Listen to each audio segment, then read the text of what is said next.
So today I wanted to get into a topic that I found genuinely really interesting.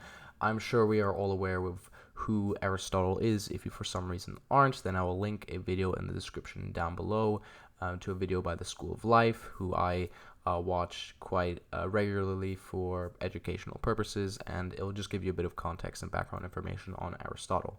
Nonetheless, we are here to talk about this political framework. This is one of the earliest political frameworks in history, Aristotle's classification of government. And he divided governments into 6 types, 3 of which he deemed true governments, which acted in public interest, and 3 of which he deemed despotic governments, which act in selfish interest. So let's break it down. As you can see, we have 3 columns. The first column depicts the amount of people that rule a state.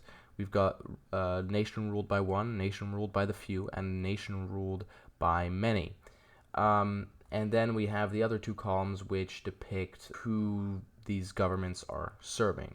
So Aristotle claimed that a country that was ruled by one, or a state that was ruled by one individual and was serving public interest, was a monarchy. And so essentially how this framework works is that you have the 3 true governments which serve public interest, and then you have to the right, the next column, the corrupt forms of these governments. And the corrupt form of monarchy to Aristotle was called a tyranny. So a government ruled by one person, or a nation ruled by one person in the interest of themselves. Now moving on to the next row, we have a country ruled by the few in the interest of everyone. And this is what he called an aristocracy.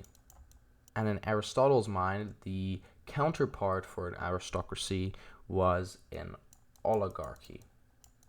And finally, a nation ruled by everyone, or by the many, is called a polity. And finally, a polity's corrupt counterpart would be deemed a democracy. So now let's recap what each of these terms mean in Aristotle's classification of government. A monarchy is rule by one for the good of all. A tyranny is rule by one for one's own interest, or for that tyrant's own interest. An aristocracy is rule by the best for the good of all. An oligarchy is rule by the few for the wealthy. A polity is rule by many for the common interest. And democracy is rule by many for their own gain. For Aristotle, what separates a good government from a bad one isn't just the number of rulers, but whether they govern for the common good or out of self-interest. So where do modern democracies land in this system? Are we a polity or something else entirely? This classification of government, I have to say, is quite a simplified version of how governments work and how they can be classified. If we look at real-life governments like North Korea, we say, okay, tyranny. But if we look at the UK, they have a monarchy. Denmark also have a monarchy. But they are also a parliamentary republic. They have some sort of democratic system. The reason this is so simplified is because there's no middle ground between public and selfish interest.